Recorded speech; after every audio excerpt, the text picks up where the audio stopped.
پروردگار جو ہے وہ صلہ رحمی سے انسان کے باقی اعمال کو، حتیٰ یہ سخاوت جو وہ کر رہا ہے جی منظر عام پہ، یہ سخاوت بھی ایک عمل ہے دوسرے لوگوں کو، لیکن پروردگار جو ہے اس کی صلہ رحمی کی نگاہ سے اسے دیکھے گا۔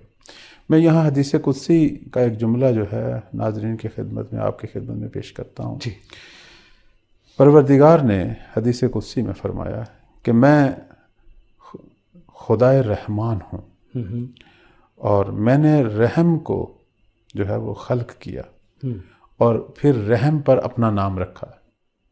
یعنی پروردگار نے خود رحمت کا خالق بھی اللہ ہے نا، جی اور اسی صفت سے اللہ نے اپنے آپ کو بھی موصوف کیا، یعنی اپنا نام بھی جو ہے اللہ نے رحمان رکھا، رحیم رکھا۔